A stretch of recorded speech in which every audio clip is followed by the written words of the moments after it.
Thanks, Jeff, and welcome everybody. I really appreciate you taking time out of your evenings to be with us tonight. As Jeff mentioned, we do talk about credit quite frequently with our members. We have in-person sessions once a year, and we've been doing these virtual seminars 4 times a year for the past couple of years. And tonight we're going to take a look at some of the basics of credit, what makes up your credit score. And we're also going to look at some items that you could use to boost your credit score, which I know is very important for a lot of our members.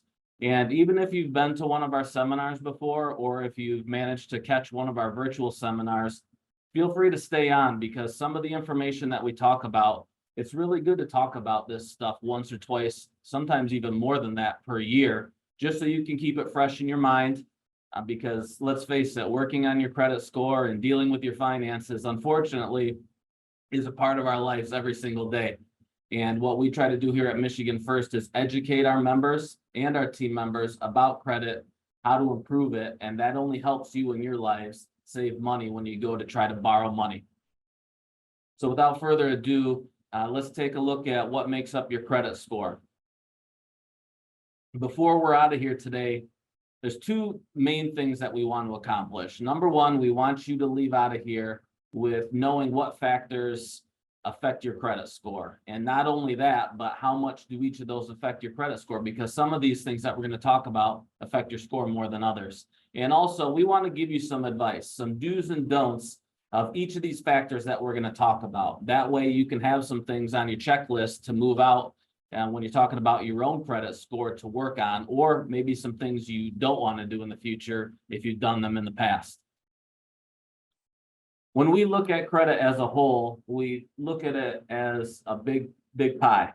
And there are 5 different factors that affect your credit score, but each of those have different amounts of the pie, different amounts that they affect your credit score. I think that we all know that the thing that affects your credit score the most is your payment history, how well you're paying your loans that you've borrowed money on. From the members that I've talked to, and I've worked here for almost 16 years now, so I've talked to plenty of members about their credit. One of the misnomers out there is that payment history is the only thing that affects your credit score. And that can get some of our members, and even me when I was younger, got me in trouble, because I thought as long as I paid my loans well, my credit score would be great. And that's certainly not the case. As we can see, there's several aspects to your credit. But payment history is the biggest piece of the pie. It makes up 35% of your score. One of the other biggest pieces of the pie is credit capacity. And it's something that if you're not in the industry or you're not up to date on your credit information, you may not even know about. But credit capacity is one of the things that we like to spend the most time talking about, because it's one of the things that can drastically change your credit score in a hurry. And it could be either a good thing or a bad thing. But credit capacity has that ability to change your score in a month-to-month period. So we're going to spend a lot of time talking about that tonight. As you can see, it's almost as big a piece of the pie as payment history. So it's certainly very important. And then we have 3 smaller pieces of the pie, one of which being length of credit, which we'll delve into. That's 15% of your score. And then the last 2 each hold 10% of your credit score. That's your recent debt accumulation and your mix of credit. So we're going to take some time and we're going to pick apart each piece of the pie and let you know different factors for each of these that help your score or if it hurt your score. So let's talk about payment history. And I like to say not all late payments are created equal, because it depends on when that that late payment was for how much it's going to affect your score. So if you were late recently, it's going to affect your score a lot more than if it's in the past. As you can see, 40% of this piece of the pie is how well you paid in the last 12 months. So if you had a late payment on your car, let's say last month, it's really going to ding your score this month. But as you're going to see, as that gets further and further behind you, it'll affect your score less. So that's a good thing for all of us consumers, because, let's face it, bad stuff happens to good people all the time. And life throws us curveballs. We may miss a payment on one of our loans, but it shouldn't penalize us forever. And it doesn't. And it's been set up that way, as you'll see. So 30% of the piece of the pie here is how you've performed in the last 13 to 24 months. 20% of this piece of the pie is how well you've performed in the last 25 to 36 months. And 10% of this piece of the pie is how well you performed 3 years and on. So as you can see, you still don't want to be late, because the late payment you had 3 years ago can still affect your credit score. It's just not as much as something that's recent. Certainly want to pay your loans on time if you can, because this is the biggest piece of the pie right here. So let's talk about some of the things you want to do and some of the things you want to try to avoid when it comes to your payment history. Clearly, this is the most obvious one: pay your bills on time. You also want to double check the status of your bills. It's always good to have some sort of credit monitoring set up on your phone, especially. That's the easiest way, because you can get alerts. Or you also want to set up alerts even if you're online banking with some of your lenders, because they can certainly send you reminders if your due date's coming up and you maybe forgot about it. But it's also important to double check that your creditors are relaying the information to the credit bureaus correctly. Because if you're not late, but they're reporting you late, you certainly want to get that fixed as soon as possible. Because if they do make a mistake, there is ways to rectify that, to get it wiped away off your credit report, and that could certainly boost your score back up if it's gone down. And you want to learn from your past mistakes. This is the big one. There's always ways to improve your credit score if you make a mistake.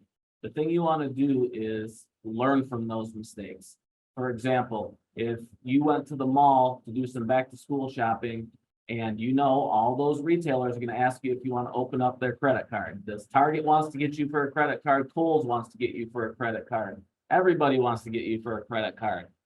And they offer you a discount to do that. Well, if you take all of those offers and you open up 4 or 5 credit cards in a short period of time, that's going to drop your score significantly. So if you've done that in the past and you've seen that, try not to do that again in the future. You want to try to learn from your past mistakes, and that will be good at creating a positive future for you with your credit. Some things you don't want to do is let small collections linger. It doesn't matter the size of the collection. It matters how current that collection is. The problem is, some of those collectors, if it goes to a collection agency, or even if it's still with the lender, they're going to try to continue to collect on that bill. And the longer they try to collect on that bill, the longer it's going to drag out. So I've seen members of ours who have a Comcast collection that's back from 2018, 2019, that's still affecting their score just as much now as it was back when it first started. And the reason for that is that collection agency is still saying that's a delinquency that's happening right now. Not back when it started, but right now. So sometimes, I know in our pride, and I've fallen into this too, where I said I returned that equipment to my cable provider. They're saying I'm not. They put a collection on my credit report. I'm not going to pay it out of principle. And in my heart, I believe that too. But in my experience here at the credit union, you have to pay those. Sometimes you have to bite the bullet and just pay them, because it's going to hurt you in the long run with your credit score. I've seen an $80 or $90 collection drop some of our members down into the low 600s, even into the 500s, only because it's just been dragging along for years. So if those pesky little collections are out there, try to get those taken care of. Don't let them linger. Your credit score is going to suffer the longer you let those linger.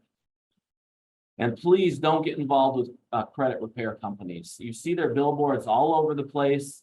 There's TikToks about them. They're on Instagram. They're all in your face about credit repair. But in essence, what they'll do is take your money that you should be paying towards your bills.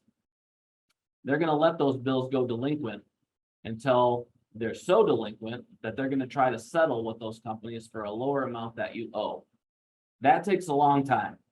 In the meantime, when those bills aren't getting paid, they're going to all go delinquent, and your credit score is just going to bottom out, and you're going to be in the 4 or 500s. And that's not where you want to be if you want to try to get a loan somewhere, because you're going to get the worst rates out there if you can even get approved anymore. Come talk to us at the credit union if you're finding yourself with some issues. We can give you the best advice as to how to proceed if you're to the point where you think you should get involved with some credit repair companies. We work with some companies that are great, and we can certainly offer you either our advice to see if we can help first, or we can point you in the right direction of a reputable company. So please talk to us before you get involved with any credit repair companies. Let's talk about credit capacity. This is something I'm very passionate about because I've seen how credit capacity can help our members very quickly improve their credit score. Credit capacity, before we talk about what it is, you need to know what loans on your credit report affect credit capacity. And they're revolving credit. Revolving credit are those types of loans that you can use, pay them down, and then you can reuse them again, like a credit card, right? You have a limit on your credit card for how much you can use, and you can go up to that limit if you want to, and you can pay it down and reuse it over and over and over again. It's revolving. So credit cards certainly fall into this category, and any unsecured lines of credit. So those are the ones that you can use, pay back and use again. So what is credit capacity? Well, credit capacity defined is the ratio of combined revolving credit balances to combined credit limits. So what does that mean? Because that doesn't make any sense to me either. It's the percentage of revolving credit that's available but not used. So on the credit report, all of your credit cards and all of your lines of credit, they all have credit limits on them. They all get added up into one figure. So let's say you have 4 credit cards and they each have $25,000 limits on them. On your credit report, it's going to show that you can use $100,000. Now, how much of that are you using? That's your capacity. So if you're not using any of it, your capacity is at 0, and you're going to see that that's a good thing because it's going to help your credit score. So how much of your credit card limits are you using? Basically, is what your credit capacity is. So how can we calculate credit capacity? Let's look at a couple of examples. Let's make it real easy on us. We're going to use some easy numbers here, some even numbers. Let's say you only have 1 credit card on your credit bureau, and the credit limit on that is $1,000. And let's say right now, today, your balance is $400. How we're going to calculate our capacity is we're going to subtract that balance of $400 from your credit limit of $1,000. That means you're going to have $600 that's available for you to use. To figure out your capacity percentage, you take that $600 that you have available and you divide it by your credit limit. So 60% is going to be your capacity. Basically means you can use 60% of your available credit right now on your credit cards.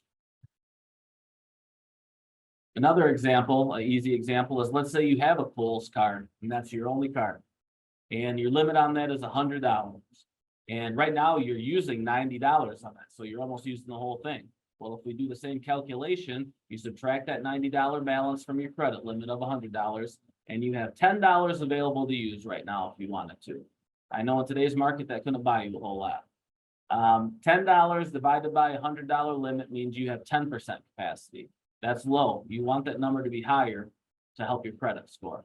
So let's take a look at how that works. This is really important. So if you take a few things away from this presentation or write them down in your notebook, please write this down. Each percentage point of capacity that you gain equals about a point on your credit score. I'll say that again. Each percentage point of capacity that you gain is about 1 point on your credit score. So you can see if you're using all of your limits on your credit cards and your capacity is at 0, you're losing about 100 points on your credit score already. And that can affect your score dramatically. So what are some do's and don'ts here with credit capacity? You want to keep those balances as low as possible. The lower your capacity, the higher your capacity goes, the higher your credit score is going to go. It's going to be hard for you to be up into the 700s and A+ territory if you're maxed out on all your credit cards. That's just driving your score down, and it can do it significantly.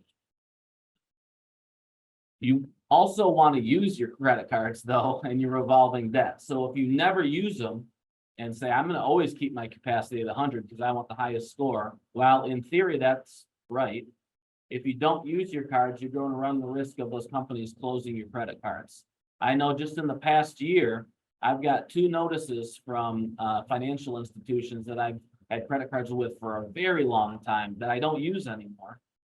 Send me letters saying that if I don't use my credit cards, they're going to close them on me. So I would lose all of that capacity just because they close them. So use your cards just to be enough to just to be noticed. You know, go get gas on it. Leave a little balance on it.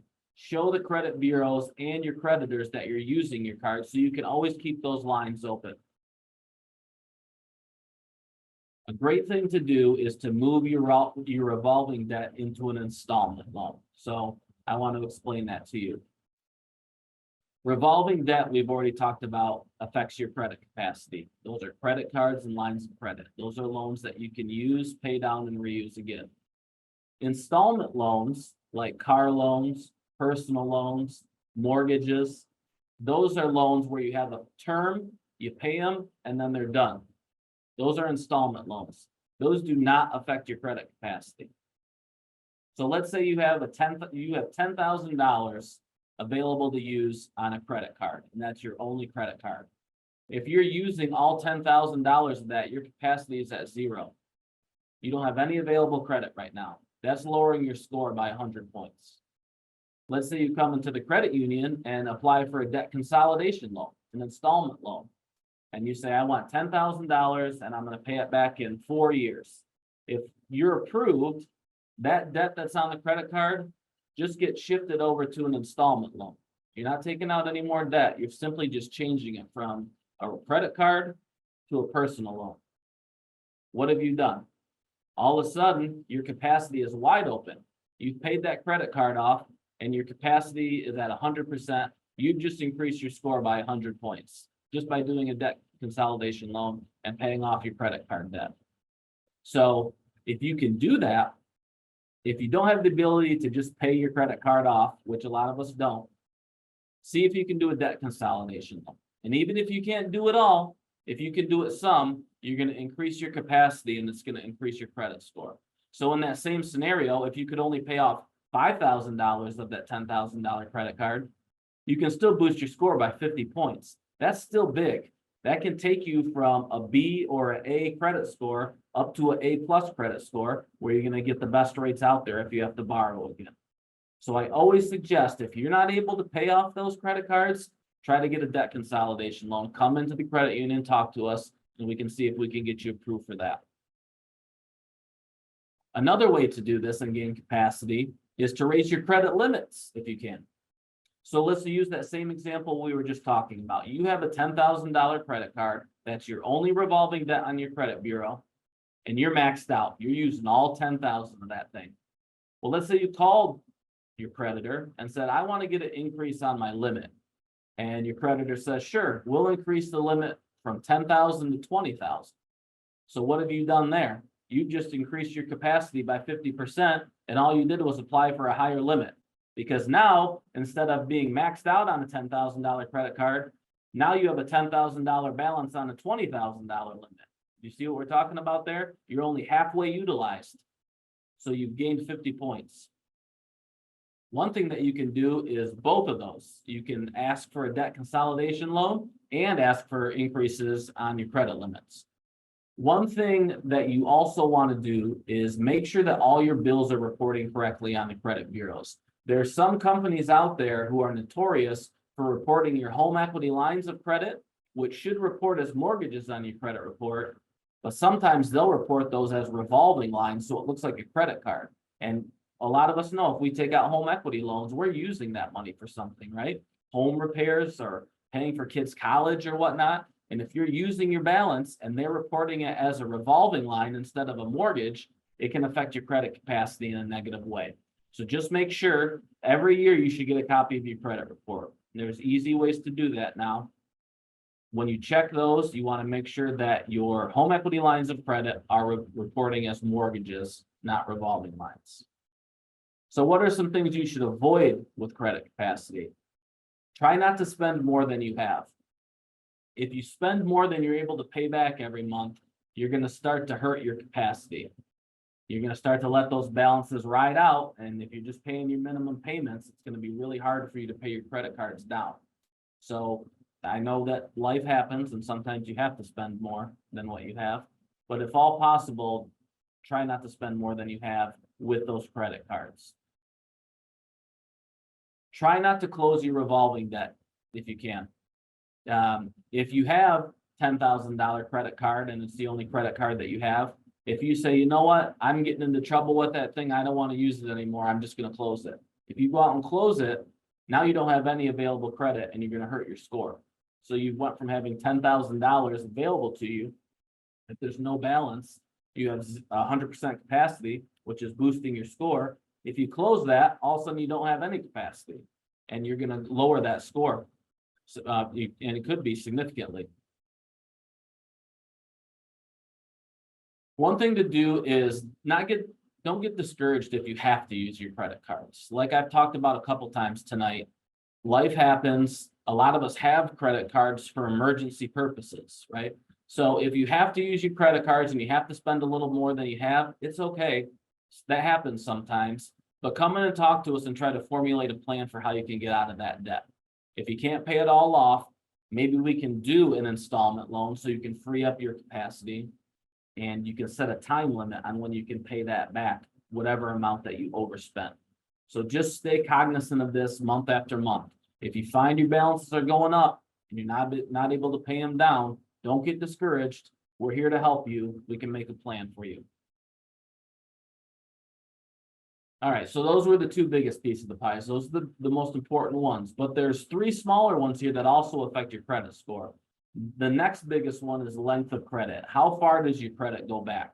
All right, so this looks at the age of your oldest trade line, and a trade line is a loan that's reporting to the credit bureau. So they want to look at how old is your credit? How far does it go back? And there will be a date on your credit report that says that. What's the average age of your credit? All right, so one thing that it looks at is, are you taking out a bunch of debt recently? If so, it can knock your score down. Or, is this spread out a little bit more, which will help your score? And one thing I want to focus on is authorized users. We get a lot of questions about authorized user accounts. Yes, authorized user accounts affect your credit score. So you want to be careful with who you're allowing to be authorized users. Or if you're an authorized user on somebody else's card, you certainly want to keep tabs on that and make sure that they're paying it on time, because it can affect your score as well. So what are some do's and don'ts here when we're talking about length of credit? Like I just talked about, you want to keep a close eye on those authorized user accounts. And look, authorized user accounts can be a very good thing for you.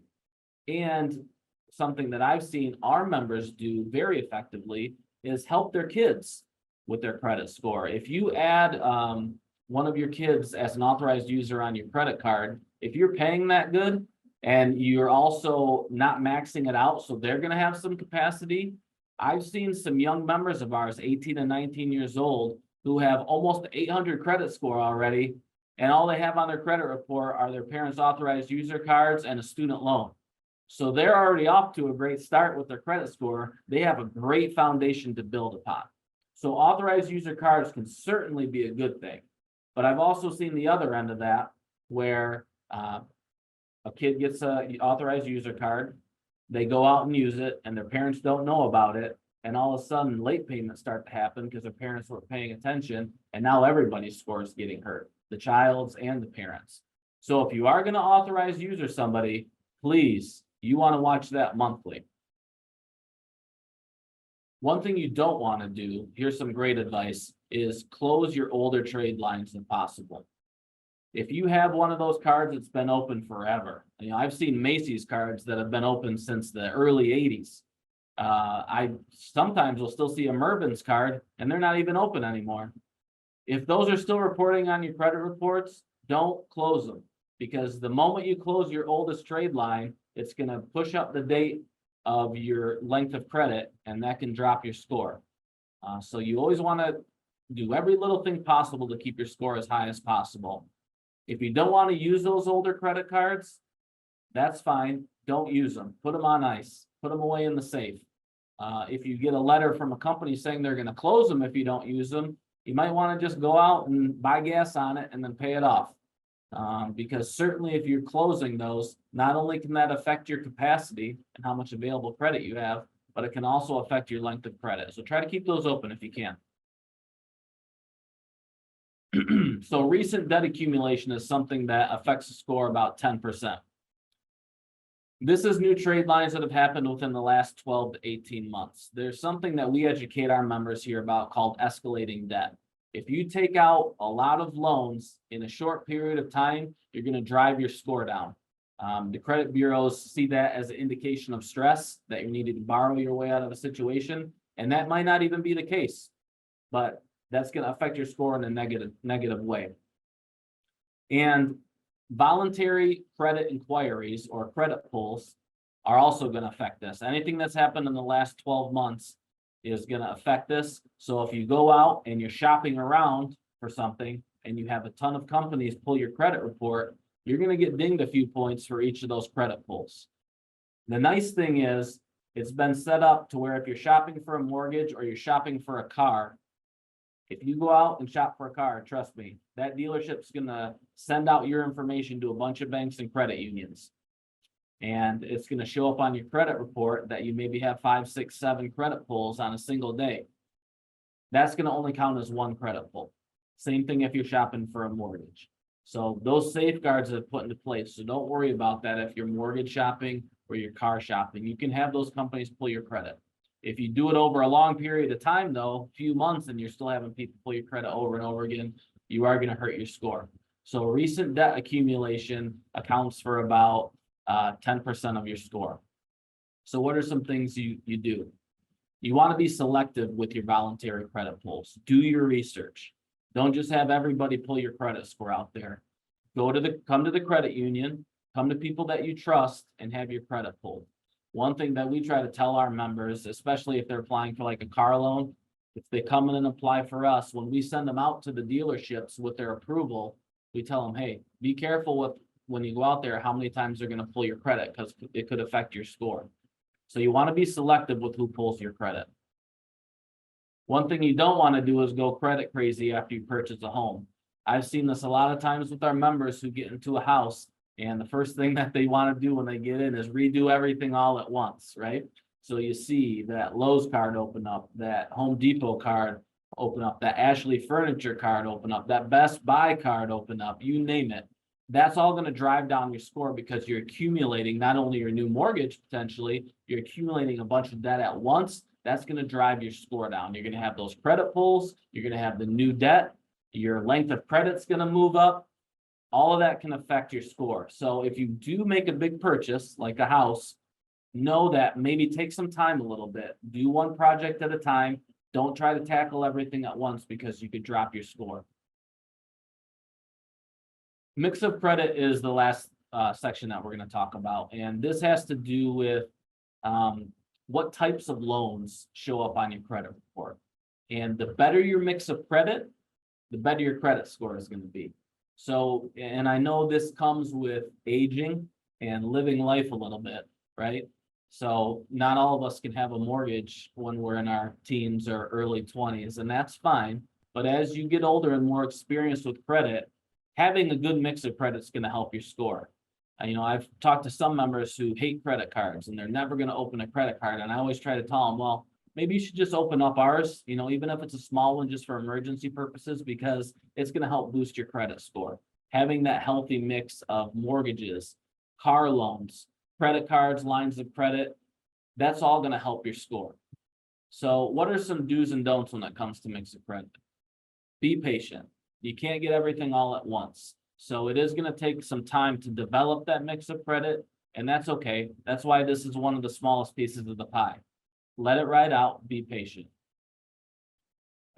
We talked about this earlier, don't close trade lines if possible. Another bad thing about closing a credit card is if it's your only credit card, now you've not only taken away your capacity, potentially one of your old trade lines, but you've also hurt your mix of credit.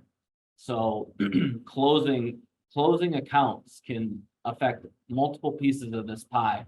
And it's certainly with the mix of credit, it can do that as well. So I see a question here because it kind of has to do with what we just talked about that says, I have a credit card that has an annual fee. You closed it, but still have a balance that you're paying off. Was it a good idea to close that card? And that's a great question. And it's one that we get a lot. And I always go back to, it's your personal choice what you want to do. It all depends on what the annual fee was and how well you like the card. the best advice I give to members who come to me with this is whatever balance you had on that credit card, come to Michigan First and see if we can open up a card for you with the exact same limit.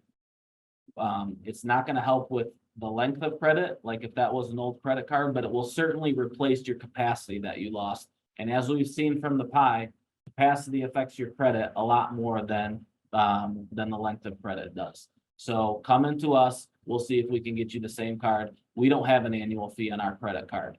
So I can't tell you if that was a good idea or not, because if it wasn't a good card, maybe it was a good idea. You did lose some capacity. See if you can get it from someone else like Michigan First.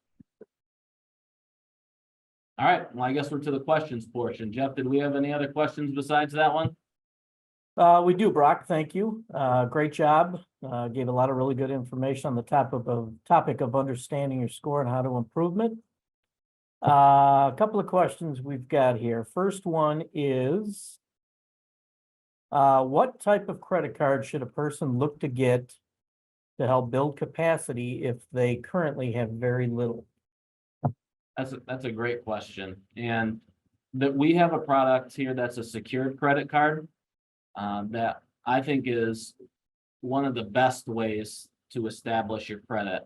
And it's also a great way to practice using credit cards if you don't have a lot of credit.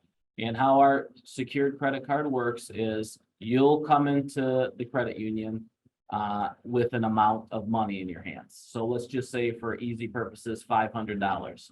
What we would do was we would take that $500 and we would put it in your account and we would put a hold on that money.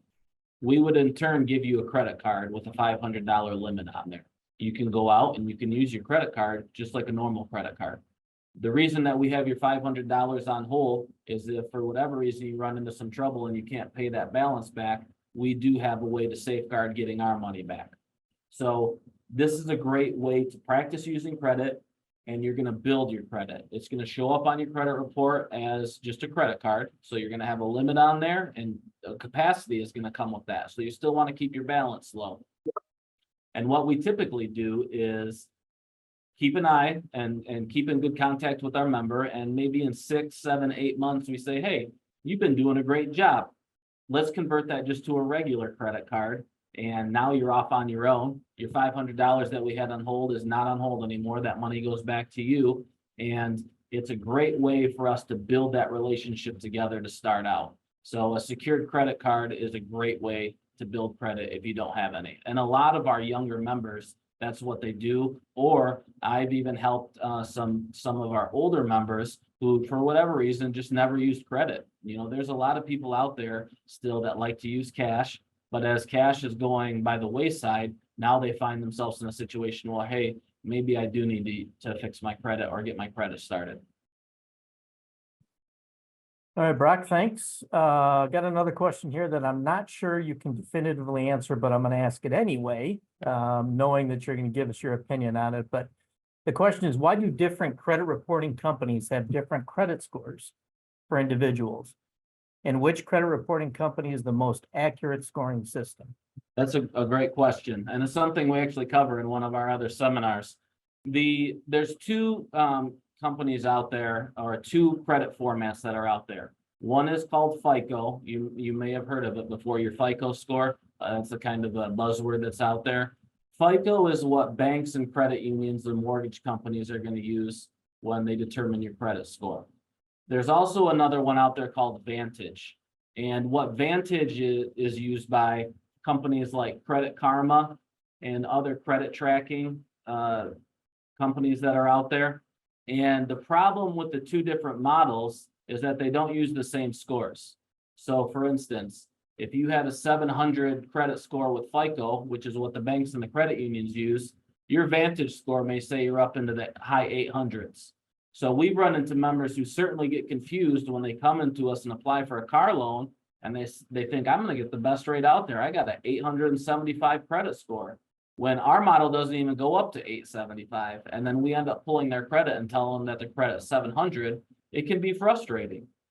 Sometimes we get blamed for that, even though we don't have any control over it. So if it's not to say you shouldn't use companies like Credit Karma that are out there. They do a great job of tracking your credit score for you. You can set up alerts to where if somebody pulls your credit, they tell you. If something changes on your credit, you can get alerts. The thing you want to understand is that score that they're giving you isn't an accurate score. So not, well, it's not an accurate score for what banks and credit unions use.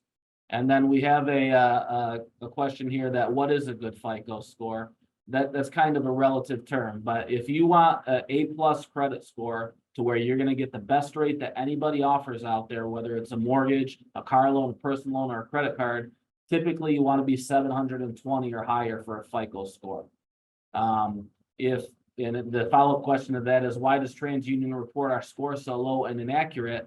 That would be something that you'd want to come in and talk to us about. We can take a look at your TransUnion score and see what they're reporting and offer you some advice on if it's inaccurate. We can certainly show you how to fix that, or if it is accurate, we can tell you how to fix it. Okay, well done, sir. Got another question here. I have $92,000 in revolving credit. I currently have approximately 80,000 in available credit with these credit cards. If I'm going to pay the balances off soon, when I pay them off, do I want to close one of the cards because it has an annual fee? Should I or should I not? I barely use it. If you do close your card, you just have to understand that you're going to lose some capacity. But if you have all the cards paid off anyway, you're still going to have 100% capacity. So you will lose some of your length of credit if it's an older credit card. So it just kind of depends on how you feel about that annual fee. Me personally, I don't like annual fees. But I know that it's kind of just the nature of the business. Most credit card companies do charge an annual fee. If you're going to close that card, if you don't already have ours, I would recommend just swapping it out. Close that card so you don't have to pay the annual fee. Apply for Michigan First credit card for the same balance. And if we can get you approved, then you still have the same available credit you had before. You may dip a little bit just for closing one of your trade lines.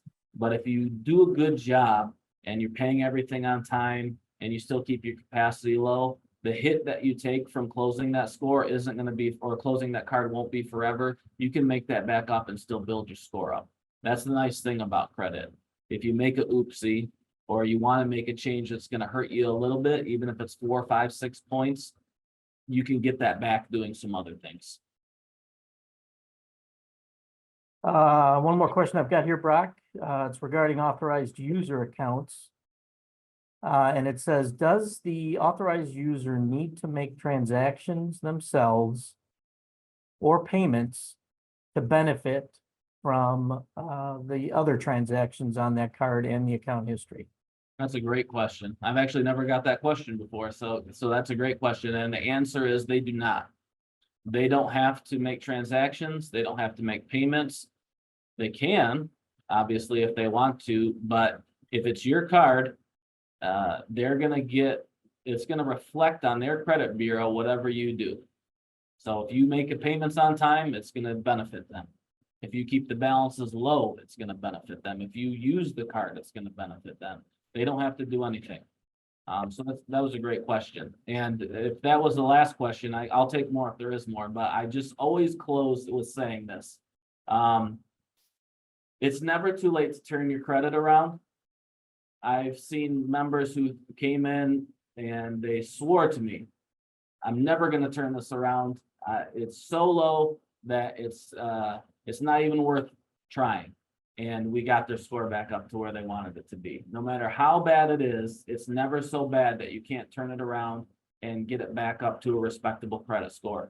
Sometimes it may take longer than others, but trust me when I say it's never too late. If you find yourself in a situation where it feels helpless, just come in and talk to us. We would be happy to dive into that credit report and give you advice on how to improve your score. That's what we're here for. That's what we've always done for our members, and we will continue to do for our members. So please use us as a resource. Yeah, Brock, I've actually got a couple more that I want to make sure you address, if you don't mind. Sure. This one here says, if I've got a challenge score, do you suggest paying credit cards down? And this says to 30% utilization first, or paying items in collection? Well, the biggest piece of the pie that we talked about is payment performance and payment history, and those collections affect your payment history. So I would suggest that you start off with the collections and then work on your credit cards. As long as you're paying the credit cards on time, you're still gonna get a boost from that. And I would focus on the collections first. And one nice thing you can do is try to settle those yourself. You can call the company and say, hey, I don't want to pay you the $1,000 that it says. I have $500 sitting here. Would you take that?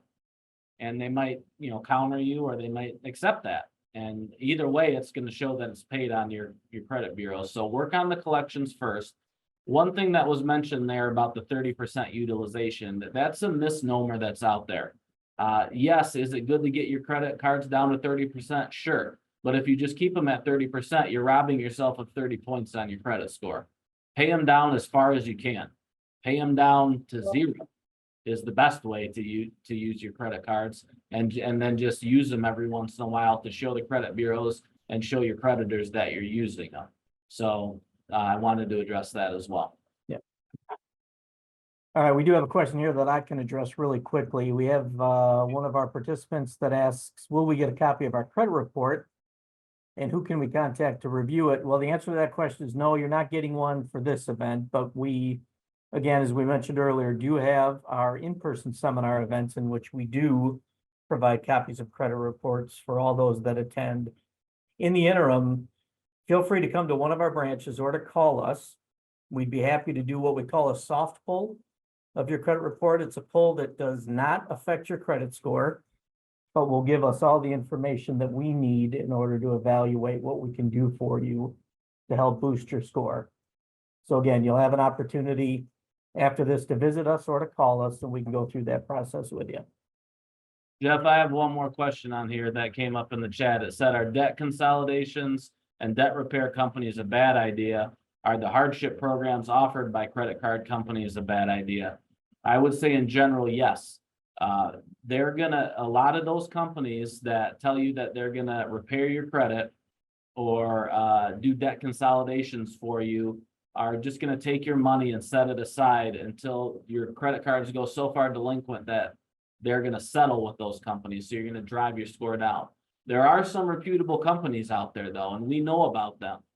Before you make any decision about going with a debt consolidation company or a debt repair company, I would ask you to do your due diligence about them. You can do your own research, and maybe more importantly, come in and talk to us or call us and talk to us first and let us know what your ideas are, what your plan is, and we can give you some good advice about particular companies. There's so many out there. We don't have time to talk about each one individually, but we do have some that we partner with that can really help you, and we can certainly give you that information. All right, very good. I don't appear to have any other questions. Brock, do you see any more there? I don't either. Okay, all right, great. Well, looks like we've addressed all of them. To reiterate what I mentioned earlier, if anyone has additional questions or is interested in discussing their individual credit situation with one of our professionals, you can visit one of our roughly 30 branch locations across the state. You can call us at 800-664-3828, or you can visit us online at michiganfirst.com. On behalf of our nearly 500 team members, we thank you all for participating and, of course, for supporting Michigan First Credit Union. That's all for now. So until next time, enjoy the early spring. Take care, everybody.